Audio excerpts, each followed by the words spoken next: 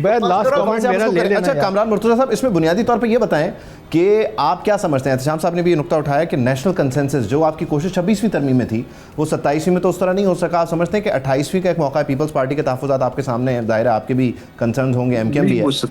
27ویں میں تو بالکل نہیں ہو سکا نا, نہیں ہو سکا. 28ویں میں آپ مشورہ دیتے ہیں کہ ہونا چاہیے؟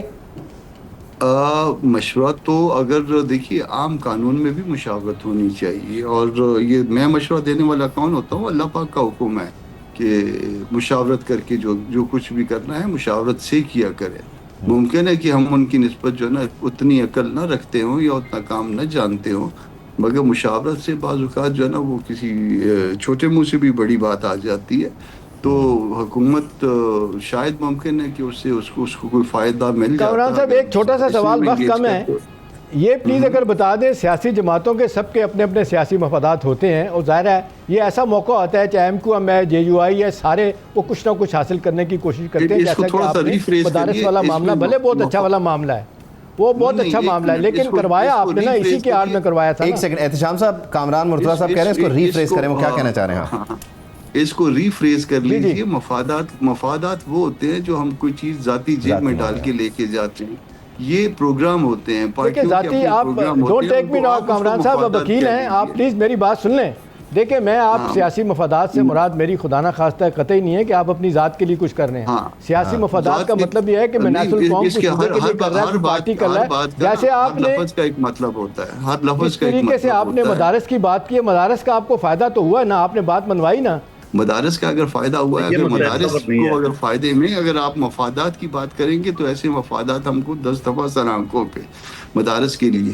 مگر بات یہ ہے کہ جتنا جو کچھ ہم نے کیا تھا 26 امینڈمنٹ میں, اگر آپ نے اوریجنل آج بھی دیکھ لیں نا اس کا جو مسودہ تھا, اور جو کچھ اس کو ریڈیوس کر کے اور جو کچھ اس کو ڈائلیوٹ کر کے کیا تھا, مجھے حامد خان صاحب نے خود جو ہے نا مولانا کے گھر میں کہا کہ اس سے زیادہ نہیں ہو سکتا. سلمان اکرم راجہ بیٹھے ہوئے تھے, بیرسٹر گوہر بیٹھے ہوئے تھے.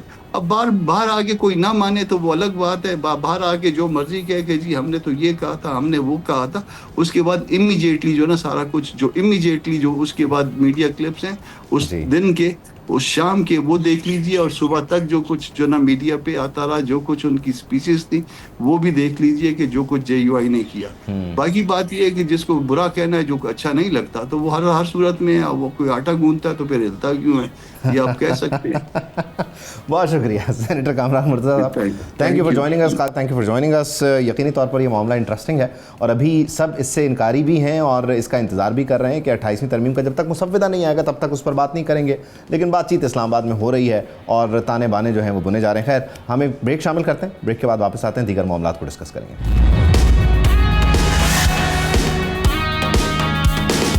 Welcome back. امریکی صدر ڈونلڈ ٹرمپ چین کے 2 روزہ دورے پر ہیں اور ایران امریکہ جنگ کو لے کر ان کے دورے کی ٹائمنگ بہت اہم ہے. 1971 میں نکسن کے بعد اب تک امریکی صدر چین کا دورہ کر چکے ہیں, جبکہ خود ٹرمپ کا یہ چین کا دوسرا دورہ ہے. اس سے پہلے وہ 2017 میں بھی چین گئے تھے, اور پھر اوباما 2009 میں گئے, اور اب جب ٹرمپ دوبارہ گئے ہیں تو گرم جوشی سے ان کا استقبال ہوا ہے.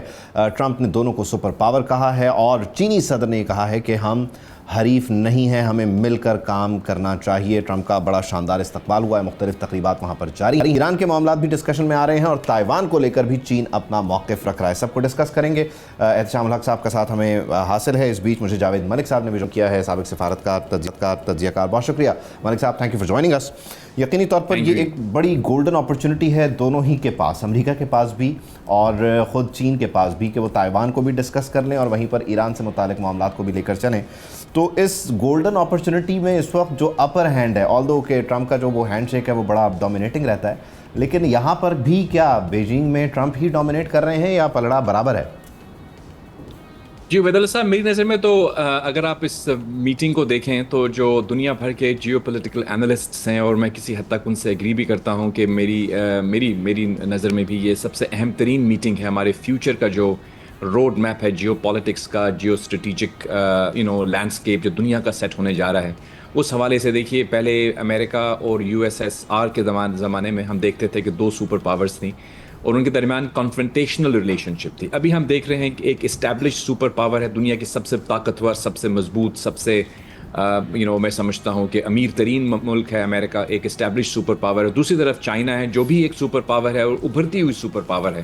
اب ان دونوں نے اوبیسلی دنیا میں آئندہ آنے والی جو سینچری ہے اس میں ڈومینیٹ کرنا ہے, اور وہ دیکھ رہے ہیں کہ ہمارے پاس دو آپشنز ہیں, یا تو ہم تصادم کے راستے پہ چلیں جیسے کہ USSR اور امریکہ چلے تھے, دونوں کا نقصان ہوگا.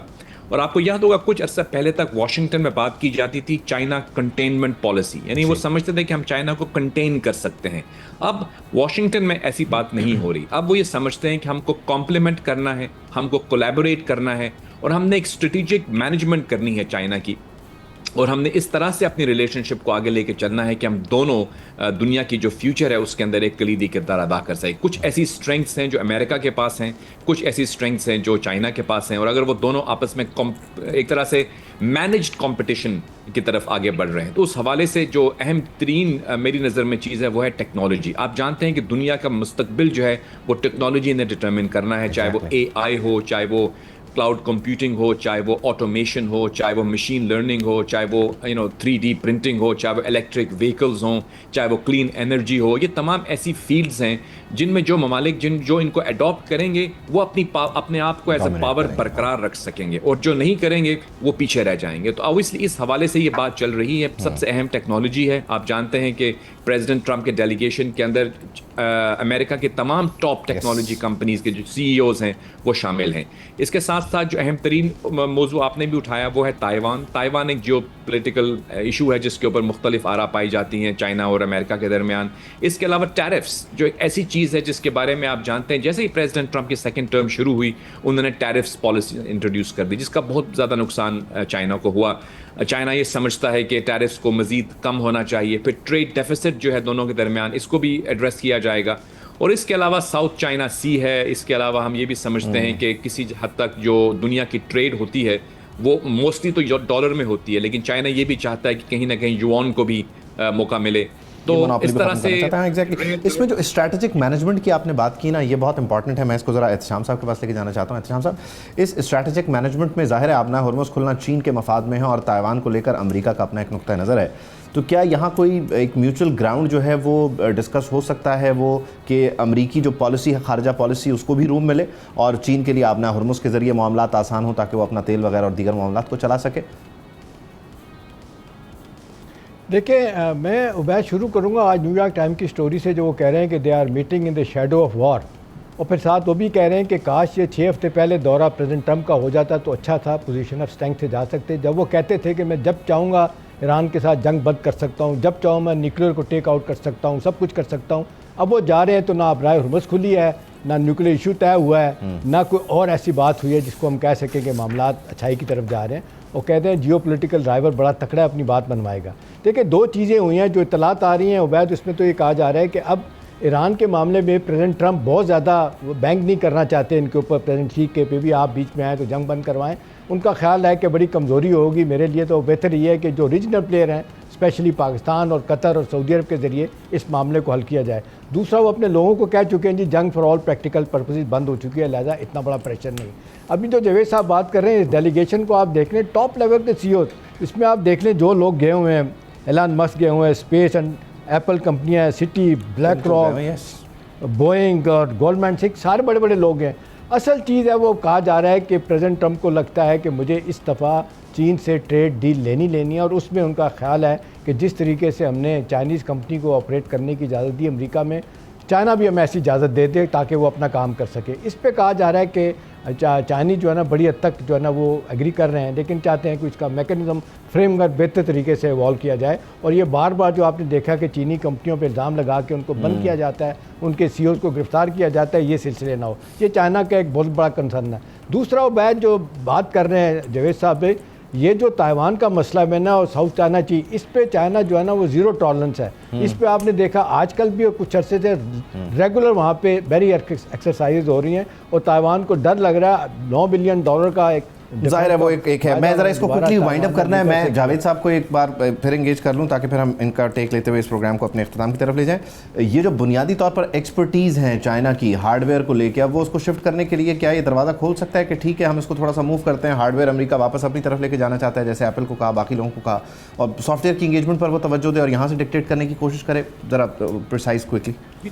جی اس میں دو پوائنٹس ہیں. ایک تو کچھ ایسی چیزیں ہیں جو کہ چائنا کے پاس بہت یونیک ہیں, جیسے ریئر ارتھ منرلز, اس طرح چپس جو ہیں وہ امریکہ کے پاس ہیں. تو میں سمجھتا ہوں کہ کمپلیمنٹری انداز میں یہ آگے بڑھنا چاہیں گے جس میں کچھ گیو اینڈ ٹیک کی پالیسی ہو. لیکن ایک چیز میں ضرور کہتا چلوں, میں اس چیز سے ایگری کرتا ہوں کہ پریزیڈنٹ ٹرمپ نے جو یہ دورہ تقریباً 2 ماہ ڈیلے کیا, اس لیے کیا تھا کہ وہ چاہتے تھے کہ جب وہ وہاں پہ جائیں تو وہ ایک پوزیشن آف اسٹرینتھ سے جائیں, وہ ایک ویک پریزیڈنٹ نہ نظر آئیں.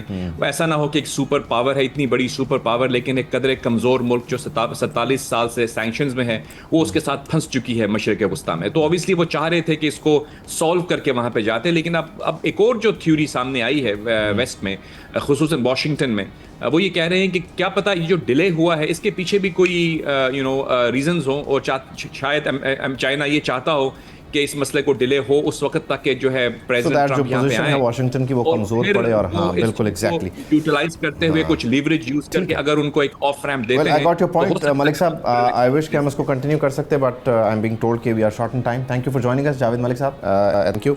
یقینی طور پر یہ دورہ بہت اہم ہے اور امریکی صدر واپس جا کر 2 صورتوں پہ عمل کر سکتے ہیں. ایک یہ کہ بالکل چائنا کا ٹیرف ختم کر دیں, دوسرا یہ کہ وہ جو ہے اس کو ادھر ہی برقرار رکھیں, اس کو ڈبل کر دیں. So it's President Trump and it's his mood swings and his surprises. So you never know وہ کرتے کیا ہیں, لیکن ابھی چین میں سب اچھا نظر آ رہا ہے. آپ سے کل ملاقات کرتے ہیں, کل تک کے لیے اجازت دیجیے. اللہ حافظ.